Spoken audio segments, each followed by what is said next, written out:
Assalamu alaikum rahmatullahi wa barakatuhu. Welcome to my channel Soulful Journey with Quran. बिस्मिल्लाहिर्रहमानिर्रहीम। क्या आपने हज़रत इब्राहीम अलैहिस्सलाम के मुतालिक कभी एक बात नोट की? अल्लाह सुब्हानो तआला ने कुरान पाक में उनकी पर्सनैलिटी के मुतालिक काफ़ी कुछ बताया है। मसलन दो जगह तो ये बताया कि वो एक बहुत ही नरम दिल के मालिक थे, एक बहुत प्यार करने वाली शख्सियत, एक रहम दिल इंसान। सूरत तौबा आयत नंबर 114 और सूरह हुद आयत नंबर 75। लेकिन अगर आप मेरी तरह कुरान पाक को स्टडी कर रहे हैं तो आप देखेंगे कि कुरान पाक में भी उनकी शख्सियत का एक और पहलू भी नज़र आता है, एक मुतजस्सिस शख्सियत, एक क्रूशियस पर्सनैलिटी। मसलन कभी वो सितारों की तरफ देखकर सोचते हैं कि शायद ये मेरा रब है, लेकिन फिर उसे गरूब होता देखकर उससे पीछे हट जाते हैं। सूरतुल इनाम आयत नंबर 76। फिर कभी वो चाँद को चमकता देखकर उसकी तरफ मुतवज्जा होते हैं और कहते हैं शायद ये मेरा रब है, लेकिन वो भी गरूब हो जाता है। सूरह इनाम आयत नंबर 77। सिर्फ यहाँ तक नहीं, बल्कि जब वो सूरज को निकलते देखते हैं तो उसके बारे में भी तजस्सुस का इजहार करते हैं कि ये तो सबसे बड़ा है, शायद ये मेरा रब है, लेकिन बल आखिर उसे भी गरूब होता देखकर उससे पीछे हट जाते हैं। सूरह इनाम आयत नंबर 78। आप कुछ नोटिस कर रहे हैं कि वो किस तरह गौर व फिक्र करते हैं, किस तरह क्रूशियस हैं। दिलचस्प बात यह है कि नबूवत के बाद भी उनकी क्रॉसिटी, उनका तजस्सुस ख़त्म नहीं होता, बल्कि वो अल्लाह सुब्हानो तआला से वादा करते हैं कि ऐ अल्लाह मुझे मुर्दे ज़िंदा होते देखने हैं। सूरह बकरा आयत नंबर 260। और अल्लाह सुब्हानो तआला उनसे पूछते भी हैं कि इब्राहीम क्या तुम्हें ईमान नहीं है?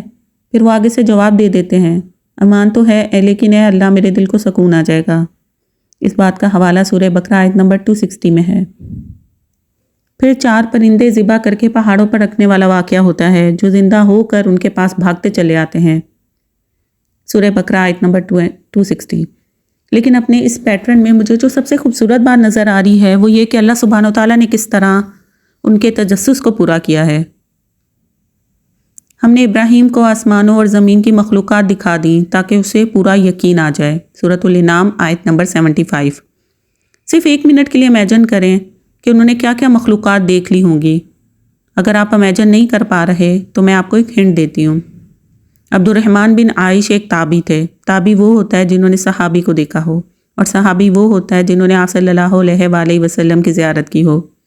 उन्हीं ये बात एक सहाबी ने बताई कि एक मरतबा हम सुबह के वक्त अल्लाह के रसूल सल्लल्लाहु अलैहि वसल्लम के पास गए तो देखा कि आप सल्लल्लाहु अलैहि वसल्लम के चेहरे पर एक हैरत सी खुशी थी और चमक नज़र आ रही थी। हमने पूछा तो आप सल्लल्लाहु अलैहि वसल्लम ने हमें रात को देखा अपना एक ख्वाब सुनाया कि आज रात मैंने अपने रब को सबसे बेहतरीन शक्ल में देखा और मैंने कहा कि ऐ अल्लाह मैं हाजिर हूँ, ऐ अल्लाह मैं हाजिर हूँ।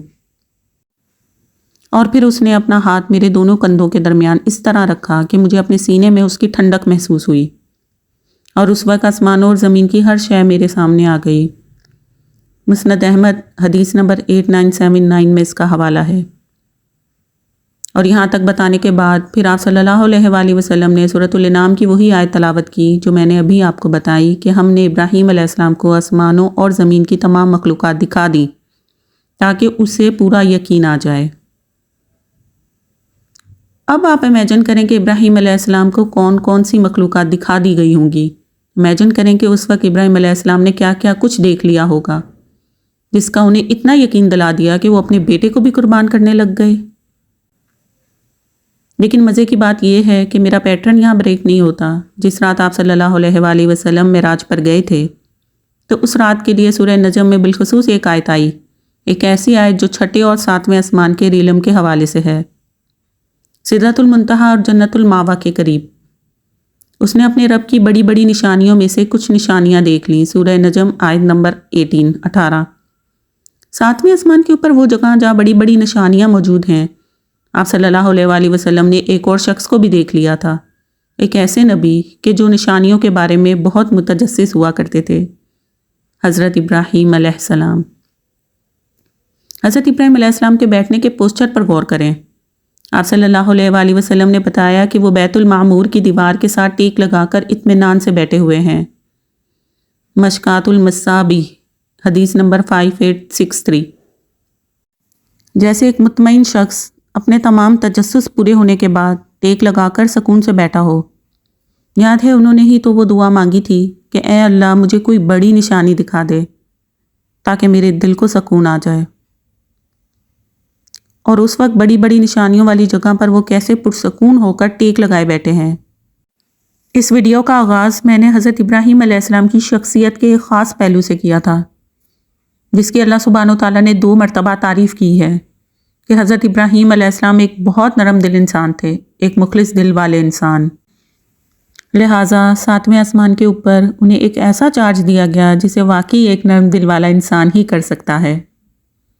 امام بہقی نے اپنی کتاب دلائل نبوہ میں معراج کی رات کا واقعہ بہت تفصیل کے ساتھ بیان کیا ہے، اور یہ وہ واقعہ ہے کہ جس کے اندر مجھے اپنا پیٹرن پورا ہوتا ملا ہے۔ واقعہ یہ ہے کہ جب آپ صلی اللہ علیہ وآلہ وسلم نے حضرت ابراہیم علیہ السلام کو دیکھا تو اس وقت ان کے پاس بہت سارے چھوٹے چھوٹے بچے بھی کھیل رہے تھے۔